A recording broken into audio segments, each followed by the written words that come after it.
श्रृंखला सर्व आत्माओं के पिता परमात्मा शिव के द्वारा उच्चारित महावाक्यों के संकलन पर आधारित है। ओम शांति। गॉडलीवुड स्टूडियो द्वारा प्रस्तुत अमूल्य रत्न में आप सभी का हार्दिक स्वागत है। जब भी इंसान ईश्वरीय मार्ग पर या सत्य के मार्ग पर चलता है तो उसे अनेक प्रकार की परेशानियों का, कठिनाइयों का सामना करना पड़ता है, बहुत कुछ सहना पड़ता है। भागवत में भी गोप गोपिकाओं के ऐसे ही कुछ चरित्रों का वर्णन किया गया है, परंतु वास्तव में इन समस्याओं के पीछे कौन से ईश्वरीय राज समाये हैं और इनका समाधान क्या है, आज हम ईश्वरीय महावाक्यों द्वारा जानेंगे। और इन महावाक्यों के स्पष्टीकरण के लिए हमारे मध्य हैं प्रजापिता ब्रह्मा कुमारिस ईश्वरीय विश्वविद्यालय के वरिष्ठ राजयोगी शिक्षक आदरणीय राजू भाई साहब। फिर सब आपका आज के एपिसोड में बहुत बहुत स्वागत है।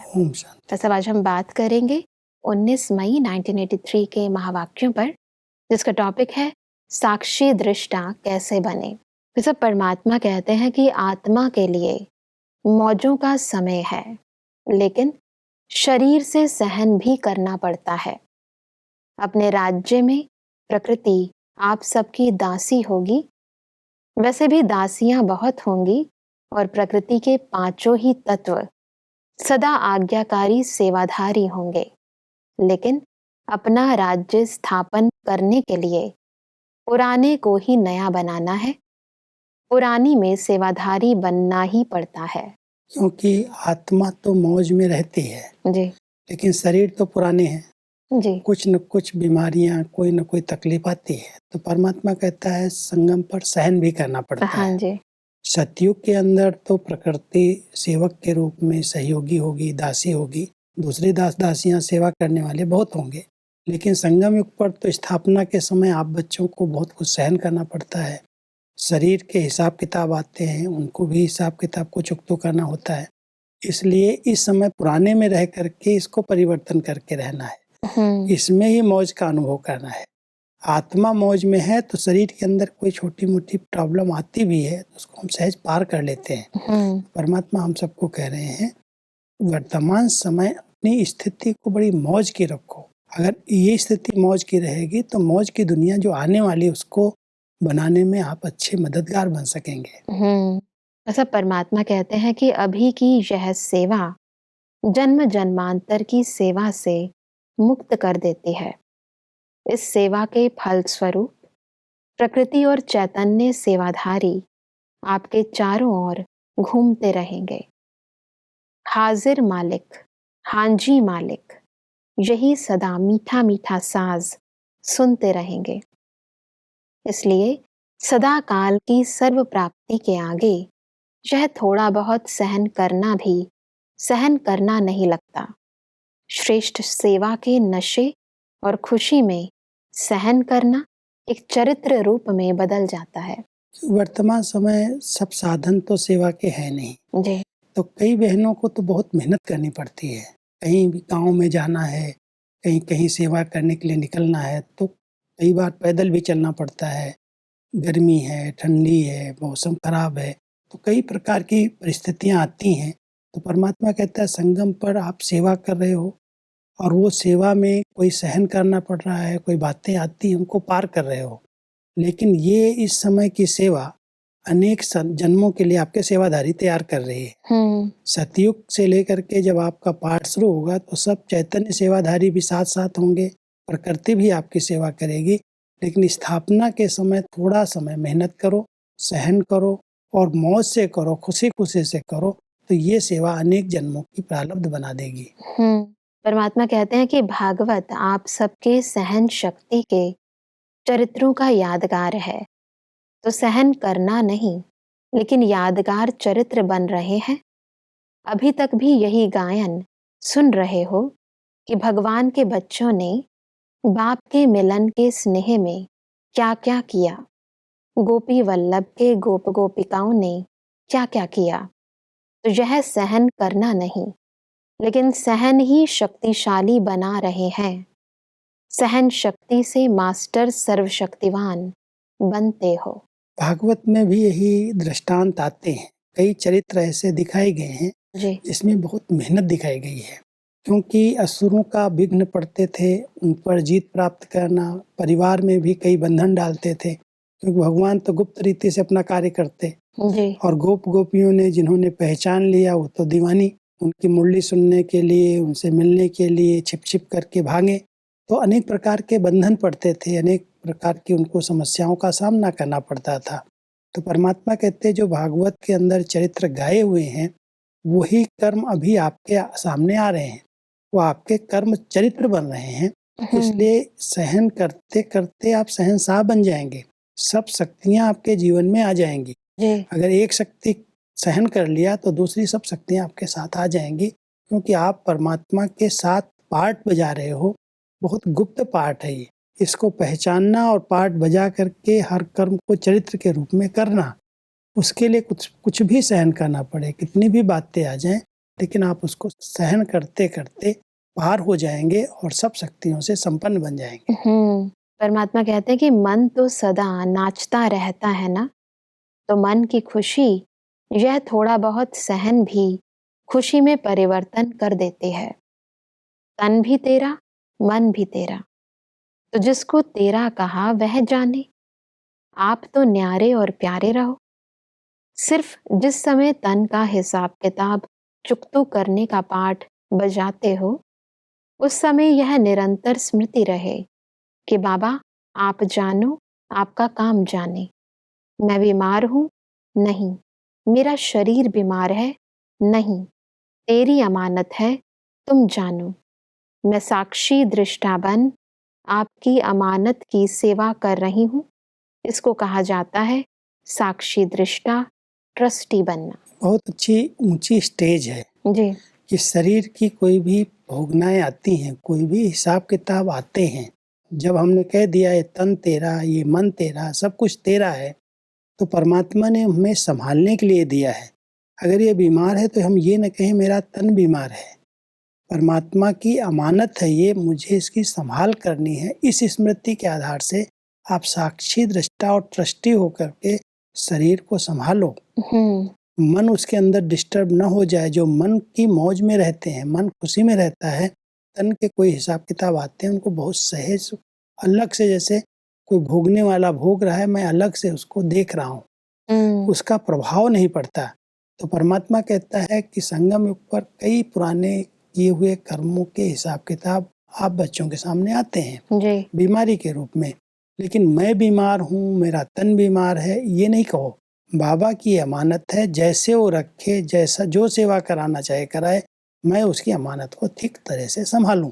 जो उसको सेवा लेनी होगी, इसे शरीर से सेवा लेनी होगी तो शरीर ठीक कर देगा, अगर नहीं लेनी होगी तो जैसे हैं मनसा सेवा करेंगे। अगर इतना हम साक्षी दृष्टा और ट्रस्टीपन के भाव से इस शरीर की संभाल करते हैं तो दुख की फीलिंग नहीं आती और खुशी खुशी से हम बाबा के साथ रहते हैं और खुशी से मनसा सेवा भी कर सकते हैं। आगे बढ़ते हैं तो परमात्मा कहते हैं कि ऐसे ही मन भी तेरा, मेरा है ही नहीं, मेरा मन नहीं लगता, मेरा योग नहीं लगता, मेरी बुद्धि एकाग्र नहीं होती, यह मेरा शब्द हलचल पैदा करता है।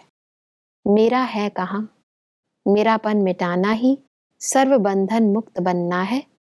मेरा धन, मेरी पत्नी, मेरा पति, मेरा बच्चा ज्ञान में नहीं चलता, उसकी बुद्धि का ताला खोल दो। सिर्फ उन्हों का क्यों सोचते हो? मेरे के भाव से क्यों सोचते? यह कभी भी कोई बच्चे ने अभी तक नहीं कहा है कि मेरे गांव की व मेरे देश की आत्मा का ताला खोलो। कहते मेरी पत्नी का, मेरे बच्चों का, मेरेपन का भाव बेहद में नहीं ले आता। इसलिए बेहद की शुभ भावना हर आत्मा के प्रति रखते हुए सर्व के साथ उन आत्माओं को भी देखो। वास्तव में मेरापन अगर मिट जाए जी। तो बेहद में हम अपने आप आ जाएंगे। पहली कंप्लेन जो हम परमात्मा के आगे करते हैं, अधिकतर सभी बच्चे करते हैं, मेरा योग नहीं लगता, मेरा मन बहुत भटकता है, बहुत चंचल है। परमात्मा कहता है तुम इसको मेरा क्यों समझ रहे हो? जब तुमने प्रभु अमानत कर दिया, उसको दे दिया, जब उसका है तो मन को जो श्रीमत मिली है उस पटरी के अंदर रखो। जी। मन में अच्छे विचार करने की आदत डालो। योग नहीं लगता कंप्लेन क्यों करते हो? फिर कंप्लेन करने के बाद कहेंगे क्या करूं, मेरी बुद्धि भटक रही है, मेरा योग नहीं लगता है, मेरे बच्चे कहना नहीं मानते हैं, मेरे पास धन नहीं है, मेरा शरीर बुजुर्ग हो गया, कई प्रकार की बातें एक मेरी मेरी कह करके अपने आप को बंधन में बांधते जाते। परमात्मा कहता है तुम बेहद में आ जाओ, मेरी पत्नी का, मेरे बच्चे का, मेरे पति की बुद्धि का ताला खोल दो। परमात्मा कहता है कभी ये क्यों नहीं कहते हो मेरे गांव वालों का कर दो, मेरे देश का कर दो, मेरे इस विश्व का कर दो, बेहद में कहो। एक व्यक्ति के बारे में क्यों कह रहे हो? ये तुम्हारा कहाँ है? ये तो तुम्हारे को अमानत मिली हुई है, इसकी सेवा करो, इसकी संभाल करो। बाकी इसकी बुद्धि का ताला माना ये हद है, तेरापन है। तुम बेहद में आ जाओ। परमात्मा को जिसकी बुद्धि का ताला खोलना सबकी खोल देगा। आप उसको याद करो, उसके द्वारा अपने शुभ संकल्प बनाए रखो ताकि आप भी उसमें मददगार बन सको। बिल्कुल। लेकिन मेरा मेरा कहेंगे तो वहाँ फेरा हो जाएगा, बंधन बन जाएगा। परमात्मा कहते हैं कि तेरा तो तेरा हो गया, मेरा कोई बोझ नहीं। चाहे परमात्मा कहाँ भी सेवा प्रति निमित्त बनावे, तन द्वारा सेवा करावे, मन द्वारा मनसा सेवा करावे, जहाँ रखे, जिस हाल में रखे, चाहे दाल रोटी खिलावे, चाहे 36 प्रकार के पकवान खिलावे, लेकिन जब मेरा कुछ नहीं तो तेरा तू जानो, आप क्यों सोचते हो? भगवान अपने बच्चों को सदा तन से, मन से, धन से सहज रखेगा। यह बाप की गारंटी है। फिर आप लोग क्यों बोझ उठाते हो? इतना अपने आप को समर्पित करना है। अगर हम इतना समर्पित कर दें जैसे जिस हालत में मुझे वो रखे, तो हम हर फिक्रात से, हर बात से फ्री हो जाएंगे। जहाँ पर ये आता है कैसे करेंगे, क्या होगा, आगे चल करके क्या होगा, मेरे साथ क्या होगा, वहाँ पर समर्पित भाव समाप्त हो जाता है। इसलिए परमात्मा हम सबको कह रहे हैं जिस हालत में रखे वो सहज ही रखेगा। बाप है, बच्चों का पिता है, वो ऐसे थोड़ी आपको मुश्किल में डाल देगा। चाहे वो 36 प्रकार के पकवान खिलाए, चाहे सूखी दाल रोटी खिलाए, खिलाएगा जरूर, भूखा नहीं रखेगा। लेकिन इतना निश्चय बुद्धि होना पड़ेगा, इतना समर्पित बुद्धि होना पड़ेगा। जब हम सब कुछ समर्पित कर देंगे, जैसे बाबा को सेवा करानी है, तन अगर हमारा ठीक है, तन से सेवा कराएगा, हम तन से सेवा करेंगे। अगर तन काम नहीं कर रहा, मन से सेवा कराएगा तो हम मन से सेवा करेंगे। जो सेवा सामने आएगी हम सदा हाँ जी करेंगे, सेवा में लग जाएंगे। और नहीं कुछ है तो बाबा हमारी संभाल करेगा। हमने तो उसको सब समर्पित कर दिया। एक बार दादी जानकी जी ने बड़ा अच्छा अनुभव सुनाया था। हम लोगों को कहने लगी कि मैं बहुत समय बीमार रहती थी, तो मैंने बाबा को ऐसे, बाबा मैं तो भी कुछ नहीं कर सकती हूँ, मेरे से कोई सेवा नहीं होती। बाबा ने कहा बच्चे तुम ये क्यों सोचती मैं कोई सेवा नहीं करती हूँ? बाबा को तुमने जीवन दे दी, ये बहुत बड़ी सेवा है। मैं तुमसे जो कराऊंगा वो सेवा करती रहो, समर्पित करो अपने आप को। उस दिन से कहती मैं निश्चिंत हो गई और बाबा जो चाहिए सेवा करा रहा है। देश विदेश में इतनी सेवाएं दादी से करा ली, तो कराने वाला बाबा है। हम नहीं कर रहे हैं या हमसे सेवा नहीं हो रही है, हमें कोई संकल्प करने की जरूरत नहीं है। हम अपने आप को समर्पित करें, बाबा अपने आप सब सेवाएं कराएगा। जी, परमात्मा कहते हैं कि मेरा कहते हो तब मन चंचल होता है। यही सोचते हो ना कि यह मुश्किल बात है। मुश्किल है नहीं, लेकिन कर देते हो। मेरेपन का भाव मुश्किल बना देता और तेरेपन का भाव सहज बना देता है। विश्व कल्याण की भावना रखो तो विश्व कल्याण का कर्तव्य जल्दी समाप्त हो जाएगा और अपने राज्य में चले जाएंगे। विश्व कल्याण की एक बहुत बड़ी बेहद की भावना है। जी। हम विश्व कल्याणकारी परमात्मा के बच्चे हैं। बाबा ने हमें पूरा विश्व सामने दिखाया है। कोई एक व्यक्ति की हम सेवा नहीं कर रहे हैं, कोई एक गांव की, एक देश की सेवा नहीं कर रहे हैं, पूरे विश्व को परिवर्तन करने की सेवा है। बिल्कुल। विश्व में भी प्रकृति सहित सर्व आत्माओं को परिवर्तन करना है, सबको गति सदगति देना है। जी। परमात्मा कहता है इस बेहद सेवा में, इस स्मृति में रहो तो विश्व का कल्याण हो जाएगा। बाकी मेरे तेरे में जो हम फंसे हुए हैं, मैं क्या करूं, मैं नहीं कर सकती, मेरे पास ताकत नहीं, मेरा शरीर काम नहीं करता, परमात्मा कहता है इसको समर्पित करो। जी। कराने वाला करा रहा है, अपने आप कराएगा। कोई भी बात में चंचलता न करे, मन बुद्धि एकाग्र हो जाए, स्थिर हो जाए, बाबा अपने आप इससे बहुत सारी सेवाएं करा लेगा। बिल्कुल। परमात्मा कहते हैं कि वहां तो प्रकृति आपका पंखा करेगी। एक एक हीरा इतनी रोशनी देंगे जो आज की लाइट से भी वंडरफुल लाइट होगी। सदा आपके महलों में 9 रंग के हीरों की लाइट होगी। सोचो कितनी बढ़िया लाइट होगी। 9 रंग की मिक्स लाइट कितनी बढ़िया होगी। और यहाँ तो देखो, एक रंग की लाइट भी खेल करती रहती है। इसलिए सेवा का कर्तव्य संपन्न करो, संपन्न बनो, तो अपना राज्य सर्व सुखों से संपन्न राज्य आया कि आया।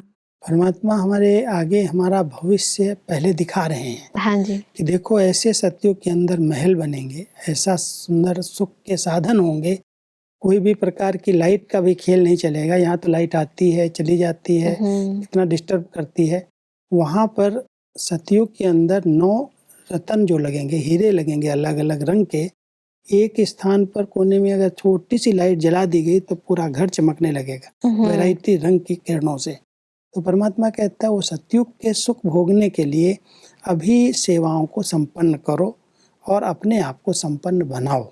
जब हम अपने आप को संपन्न बना लेंगे और सेवाओं को संपन्न कर देंगे, तब ये भविष्य सतयुग की दुनिया आई कि आई, और उस दुनिया में सब प्रकार के सुख, सब प्रकार के वैभव आपको प्राप्त हो जाएंगे। उसकी प्राप्ति के पहले स्वयं को इस समय संपन्न बनाना है, माना संपूर्ण पावन बनाना है और सेवाओं को संपन्न करना है।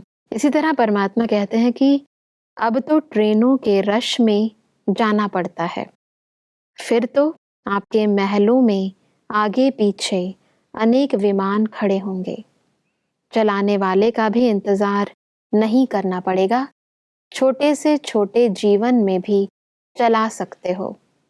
छोटा बच्चा भी स्विच दबाएगा और उड़ेगा। एक्सीडेंट तो होना ही नहीं है। विमान भी तैयार हो रहे हैं, लेकिन आप सब एवर रेडी हो जाओ। स्वर्ग तो तैयार है ही है। विश्वकर्मा ऑर्डर करेगा और महल और विमान तैयार। ईश्वरीय जादू के प्रारब्ध की नगरी है। सतयुग की महिमा परमात्मा सुना रहे हैं। कैसा सतयुग होगा, विमानों की लाइन लगी हुई होगी। परमात्मा कहता है विश्वकर्मा तो ऑर्डर करेगा और सब तैयार हो जाएगा जी। ऐसे साइंस अभी रिसर्च कर रही है, ऐसी खोज कर रही है, ऐसे ऐसे साधन तैयार कर रही है। परमात्मा कहता है ये सब आपकी सतयुगी दुनिया में मददगार बनेंगे, सतयुग की स्थापना में। इसलिए विश्वकर्मा का ऑर्डर, वो सतयुग दुनिया ईश्वरीय जादू की दुनिया है। कलयुग के बाद तुरंत सतयुग बनेगा तो कितना फास्ट स्पीड से बनेगा जी। उसमें साइंस कितना सहयोग देगी। तो परमात्मा कहता है वो दुनिया आपके लिए आई कि आई, लेकिन अभी आप बच्चे पुरुषार्थ करके, जो आपको लगता है, कई बच्चे आते हैं ट्रेनों के धक्के, फिर बसों के धक्के, कितनी मेहनत करनी पड़ती है। तो बाबा देख करके कहते हैं बच्चे कोई बात नहीं, संगम युग है, थोड़ी बहुत तकलीफें हो रही हैं, उनको सहन कर लो, लेकिन आपके लिए दुनिया तैयार हो रही है, हुई की हुई, इसलिए इसकी परवाह नहीं करो।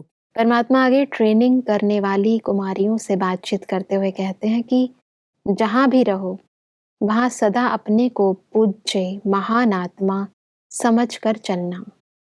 ना आपकी दृष्टि किसी में जाए, ना और किसी की दृष्टि आप पर जाए।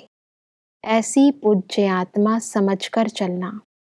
पूज्य आत्मा की स्मृति में रहने वाली कुमारियों की तरफ किसी की भी ऐसी दृष्टि नहीं जा सकती है। सदा इस बात में अपने को सावधान रखना, कभी भी अपने को हल्की स्मृति में नहीं रखना। परमात्मा अपने बच्चियों को तैयार कर रहे हैं कि तुम जब कहीं भी जाओ सेवा के लिए तो इस स्मृति में रहना कि मैं एक पूज्य आत्मा हूँ। सम्मान जब ऊंचा रहता है कि मैं पूज्य हूँ, मैं शक्ति हूँ, मैं शिव शक्ति हूँ, तो अगर कोई की ऐसी दृष्टि वृत्ति होगी तो भी बदल जाएगी जी।